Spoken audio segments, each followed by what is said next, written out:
Good evening, everyone. You are now listening to WLS, the voice of Prairie Farmer, Chicago.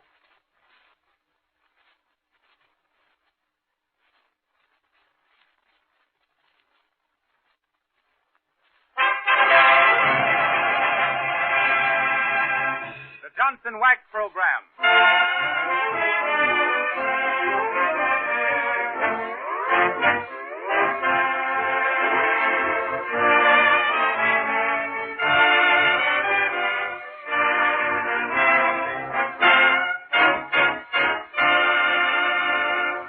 Everybody, the makers of Johnson's Wax lead you to another load of lusty, lively laughs and lovely, luscious lyrics with Rico Marcelli's orchestra, Audrey Call, and that outstanding, outrageous outfit of outlying outskirts, Fibber McGee and Molly.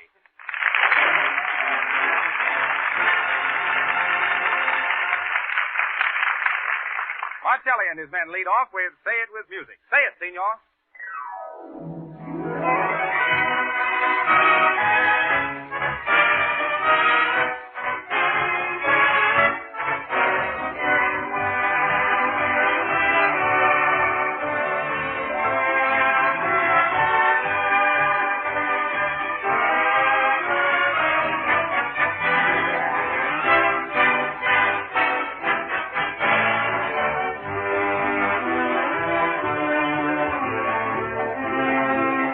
Timely suggestion. To protect your windowsills so they will not be ruined by the snow that drifts in, be sure to give them a coat of Johnson's Wax.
Fibber McGee is going to wind up as a jack of all trades, with no trade and less jack. 2 weeks ago, he was hounded out of the dog business. Last week, he turned out to be a dope in the drug game. But maybe he's hitting his stride now as a restaurant man. Yes, sir. Here we find him at the big all-American restaurant in Wistful Vista, Nick DePopulus, proprietor, about to embark on another career with the faithful Molly along as advisor. Kind of a high-class joint, ain't it, Molly? What makes you think so, McGee? Oh, look at the sign. Watch your hat and coat. Shucks, nobody ain't going to swipe no cheap coats, are they? Good coats, nice people. See to it? Oh, I don't know, McGee. Mort Toops was telling me he ate in here, and while he was washing his coat, somebody stole his spaghetti. I wonder what's keeping Mr. What's his name again, McGee? DePopulus. Nick DePopulus. Molly. That's a fine name for a restaurant owner. Nick DePopulus. I wonder where he is, McGee. He's probably out in the kitchen cooking up some New Deal soup. What might New Deal soup be? That's alphabet soup with 3 A's took out of it. You get it, Molly? I said. Tain't funny, McGee. Okay. How'd Mort say the food was here, Molly? Oh, he didn't complain about the food, only the service. Service? Sure, he said he got those he'd only order a couple of hickory nuts for lunch. Hickory nuts? Yes. He said the waitress couldn't get her thumbs into those. Hello, Skid. Oh, hi there, Nick, old kid. I'm glad you like for to make the terrifical happiness. This is fine in the restaurant business. Always cheerful. That is the successfully way how to do it. You betcha. Molly, meet up with Mr. DePopulous. Nick, this here's my wife, Molly. Pleased to meet you, Mr. DePopulous. I'm fine, too. No, thank you. Well, Sir Nick, I'm raring to get on the job. What do I do, head waiter? No, the populace is for to have no head waiting. Just the wait. Just to wait for what? Just the waiting on the tables, Mr. McGee. Are you having some experiments? I guess not, you hope? Give me a second helping of that, Nick. I didn't quite get it. McGee, he wants to know what experience you've had in restaurants. Sure. Experiments is the best teaching. Well, sir, I had me quite a bit of experience, Nick, down in Haverhill, Massachusetts. Mr. Chusnitz. Oh, sure. I'm having 6 restaurants that place once. Oh, you did, eh? Well, sir, I was quite a figure in the restaurant game myself, being head waiter at the old Herpel Hoop Hotel. Sure. A head waiter. He waited and waited and never got ahead. Hi-ho McGee, they called me in them days, Nick. Hi-ho McGee, the handsome, hawk-eyed, high-pressure head waiter of the Herpel Hoop Hotel in Haverhill. Why, I mind one time I... Oh, don't be gadding, McGee. Maybe Mr. DePopulous wants you to start work. Do you, Pop? Sure. I'm glad you report to having those fine experiments in the restaurant business. You should make very good. Very good what? Dishwashing. Ah! Dishwashing. Dishwashing? Who, me? No, sir, not me, Nick. Why? That'd be like hiring this here fellow Professor Einstein to do Little Willie's homework. Now, don't be proud, McGee. Pride goeth before a fall, you know. Just before fall, I'll own this beanery. Listen here, Nick. A minute ago you said you wanted me to wait table. Now you says dishwashing. Sure, that's a fine way to doing it. Parts time wash dishes, parts time waits tables, parts time makes changing for to be cashiers. Always got to keep him plenty busy in the restaurant business.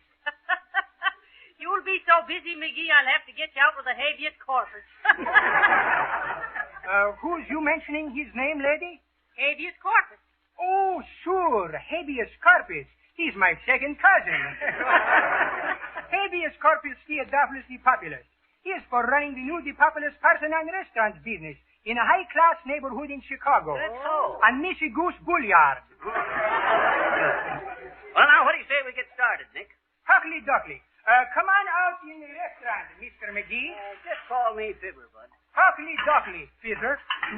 Suppose you are for to showing me of your experiments in how you're carrying dishes loaded for trays, you think? Uh-oh.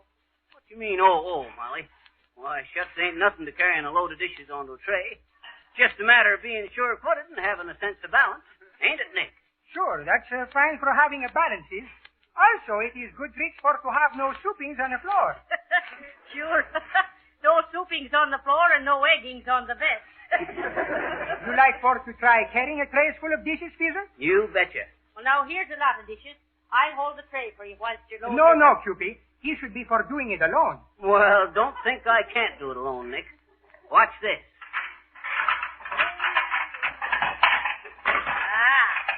Look at that, Mr. DePopulous. Look at him pile them up.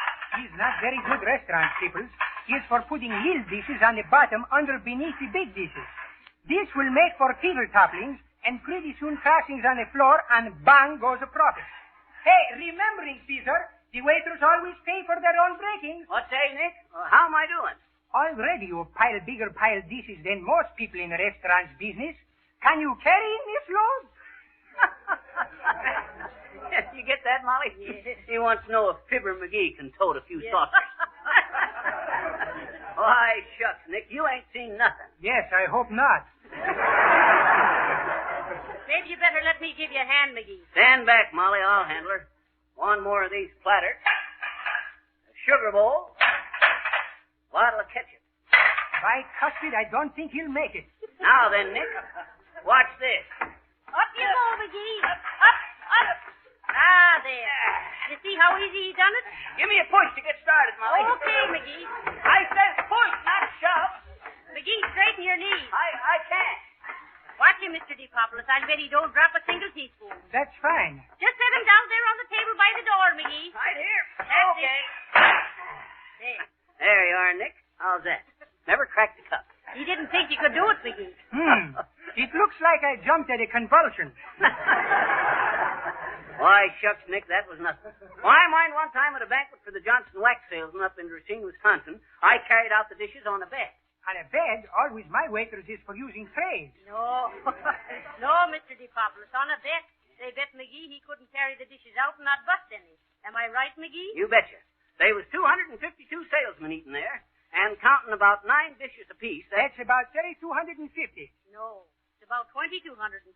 You're 1,000 too much, Mr. DePopoulos. Sure, Cupid.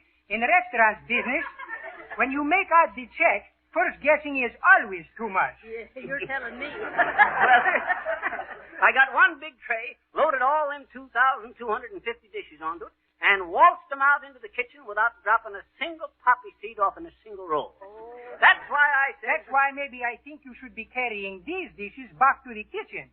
Tables in restaurants is no places for dirty dishes. Oh, shucks, Nick, I showed you I could carry him, didn't I? Oh, McGee, go on. Carry him out to the kitchen.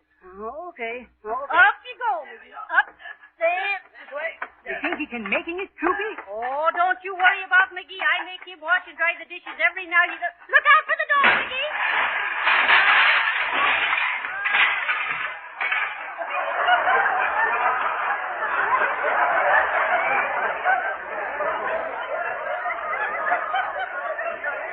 McGee, get up. Get up, McGee, and scrape the gravy off your face. Who run into me? Listening, please, Mr. Fizzle. In restaurant business, there are 2 doors for to go in kitchen. One door is for going out from. One door is for coming inside with. It is very fine ideas with trays full dishes to use door for properly usefulness. See? Now, you pal-doms, get up and sweeping broken dishes. Hopeless.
Before we go back to Mr. Nick DePopula's restaurant, I want to tell you that a great many restaurants, beauty shops, and stores of all kinds have found that proper floor care is a vital necessity to any business which depends on making a good impression on the general public. Floors that are wax polished are more attractive to customers, actually help business because they look so much cleaner and brighter. Managers of restaurants and beauty shops, as well as office buildings, find that waxing saves both money and time in the upkeep of large floor areas. Wax seals the pores and cracks of wood and linoleum against dirt and grime and does away with the old-fashioned methods of floor scrubbing.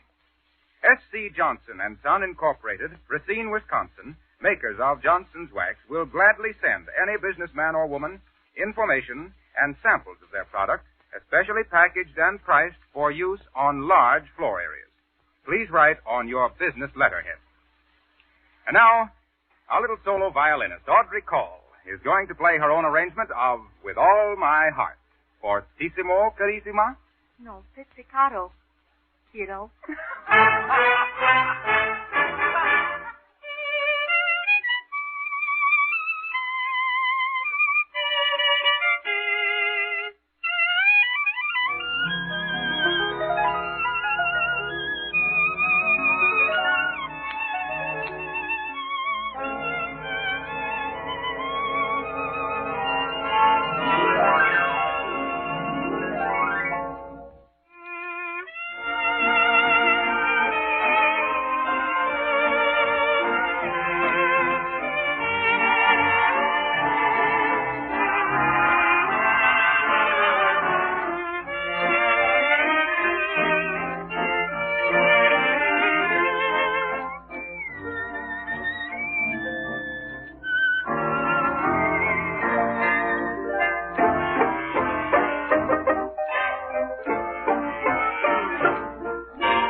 Back in the DePopulous restaurant, we find that Fibber is going to get another chance to make good after he paid for his broken dishes.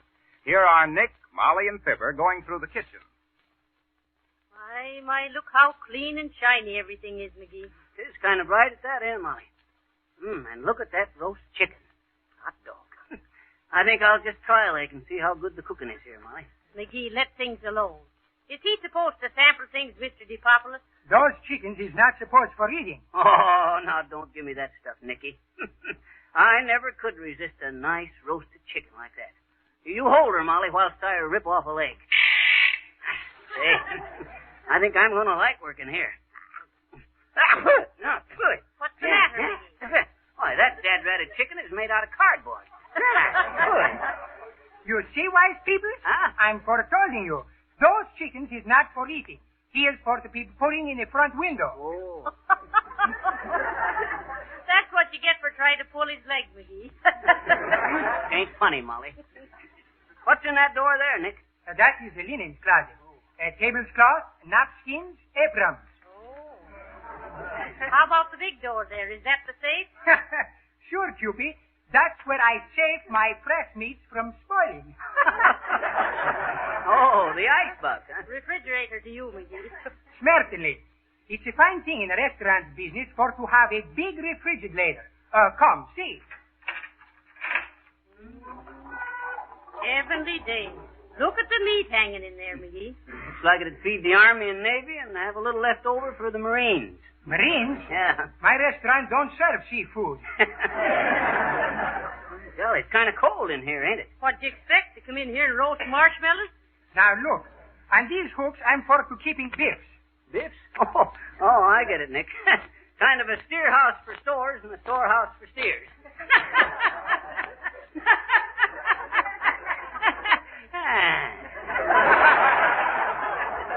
Funny, McGee. Heavenly days. Let's get out of here before we freeze. Hoppily duckly. Come, I'll show you the different departments of the kitchen. Look at the stove, McGee. It must be 40 feet long. Yes, and I'd like to see the whole dad-ratted top of it covered with buckwheat cake. Hey, what's this little squirt gun for, Nick? McGee, don't be getting into things. Huh? No, Peter. Maybe I should perhaps warning you. Huh? This chef, he is very squeamerish. He has bad tempering. If you should fall to annoying him, he is undoubtful to killing you with a cleaver, I believe it. Why, I ain't scared of no dad-ratted cook. Be careful, McGee. He's got a wild look in his eye. And look at them shoulders. He must be as strong as a bull. Lady, he is a bull. He's cousin to Jim Landos, champion wrestling people. Oh. Say, you trying to scare me, Nick? Why, shucks, I can handle your dad-ratted cook. McGee, he's looking right at you. Oh. Hi, brother. How are you? Oh. See? That's what he does when he gets mad. Oh. He is for looking very sourpuss at you. Now, what is it you were telling me about the question, is it? Well, McGee was asking what the little squirt gun was for. I suppose that's to kill flies with or something. Oh, no, Peter. Flies we are not having in good restaurants. This little squidget, he is for making the beautiful, pretty fancies on the pastry. You grab me? Oh. I see. You squirt out the whipped cream and stuff for icing the cake. Sure. You're grabbing on quick, Cupid. Oh, shucks, that's what I thought it was for. I suppose all you do is turn this here little handle. Oh. McGee, look what you done, Nigger. And squirted it right into the cook's face. McGee, listen to that. He's sharpening his knife. Oh, sure. He is now maybe wondering if or to use cleaver on you or make a simple slicing of you with carver knife. My shucks, Bud, excuse me. My hand slipped. McGee, keep away from me. Sure. He is liable to make a hamburger sandwich out of you. Oh, accident is accident. I'm real sorry, Mr. Chef. Oh, sure. You see? He is madly in hate with you. Now listen, try and behave yourself, McGee. He'll get over it. What's in this big kettle, Mr. DePopulous? Why, shucks, Molly, don't you know what that is? That's salad dressing. No, Pizzy. You are mistaking soup for what are dressing salads. This is vegetable soup. Oh, vegetable soup. In restaurant business, there is always vegetable soup. Even if earthquakings or buildings burning down, as long as we have water, there'll be vegetable soup.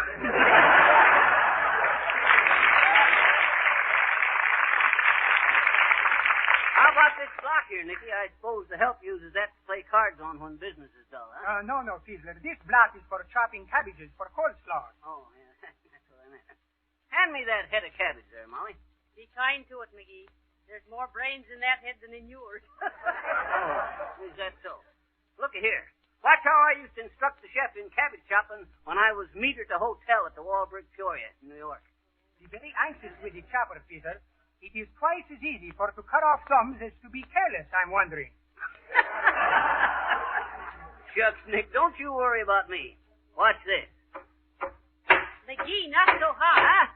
The cabbage is flying all over. Oh, well, shucks, what's the difference? Oh. What was that? Look at the chef and ask again. Sure, Fizzler, you were for cabbaging him in the eye.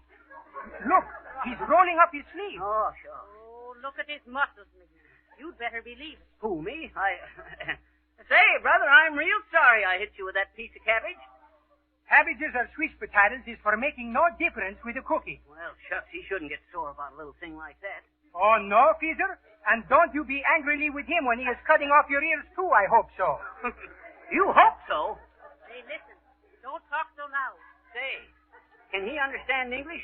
A little bit English. But he is not so fluent in languaging like educational peoples like we, if you think you know what you mean. You're sure he don't understand English, Nick? Yes, he's not very good for understanding. Well, I'll take that feller apart like a second-hand alarm clock. And he needn't give me none of them dirty looks, neither. Yes, you big palooka. What are you taking your fits over that way for? He's over here. Well, he heard me. Shucks, if he bothers me, I'll make him look like the witch's witch. What is this witching? Didn't I ever tell you about the time I wrestled 4 fellas at once, Nick? Oh, now, McGee, are Yes, sir, I was known as Hammerlock McGee in them days. Hammerlock McGee, the horny-handed half-Nelson whip-cracking heavyweight of the Hudson Huskies. You got time to hear this, Nick? No, I'm not Well, believing I got tired of tossing these fellas around one by one, so I challenged the 4 top heavyweight wrestlers to meet me all at one time and in the same ring. You think you could win a bout like this? Why, shucks, it was pie, Poppy. When the bell rung, they all come for me, weaving and shuffling, and they rushed. But graceful as a swan, I sidestepped, and they all come together like a blast of thunder. Then you run home like lightning. No, sir. I waited till they was all mixed up, and then I stepped in, and quick as a flash, I give them the works, braiding arms and legs like I was making a wicker basket. Why, shucks. When I finished, they didn't know who was who. You are wrestling with 4 wrestling peoples with making baskets, and if you don't finish, you don't know who is for how many peoples there should used to be? Yep, I got the diamond-studded belt for that. But the funny part is, Nick, them fellers never could get untied again. No, sir. I had them so tied up in knots they couldn't get apart. They're making big money now in sideshows as the marvelous Switch brothers. You see, the trick was to pick them up like this. Put the stool down, McGee. Put Like it down. This, Nick. Then get your shoulder under it like this and heave. Oh, my, now you've done it. What's the matter? Fizzler, that stool is for lining on the chef's bunion. Look out, McGee, he's coming for you. Coming for to make mincemeat of you, Fizzler. Cookie! No, Cookie! Now, listen, Mr. Chef. Shucks, I just... Hey, No, Cookie, don't be for losing peppermint. Calm down. Well, say, if you don't stop bringing things like this, I'll go see.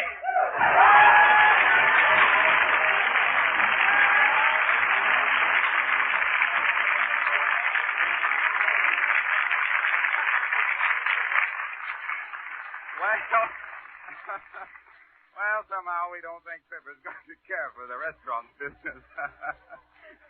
But here is some food for thought.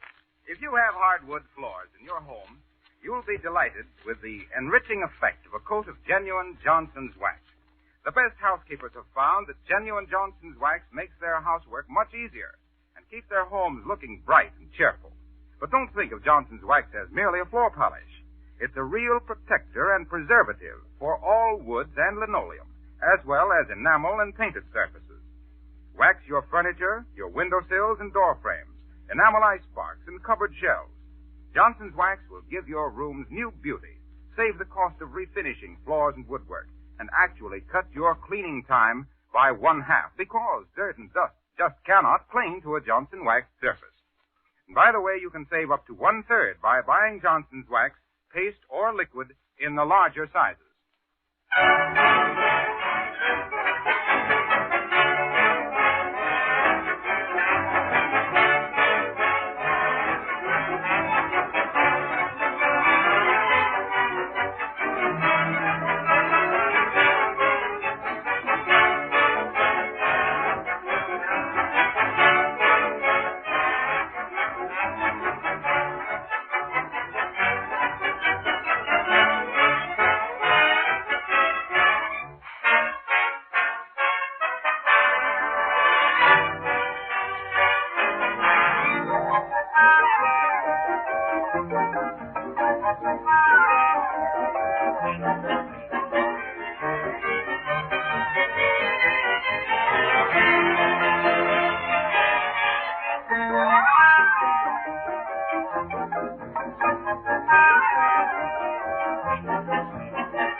That was Marcelli and his band playing Hot Cha-Cha.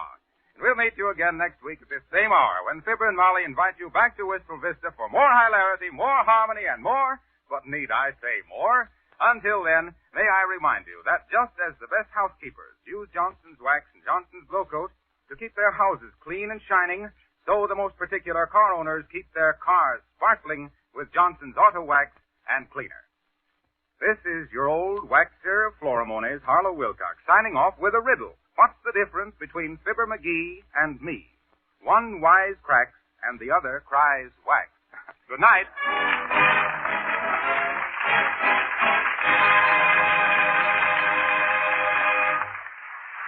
The selection Say It with music is from the Music Box Review. This is the National Broadcasting Company.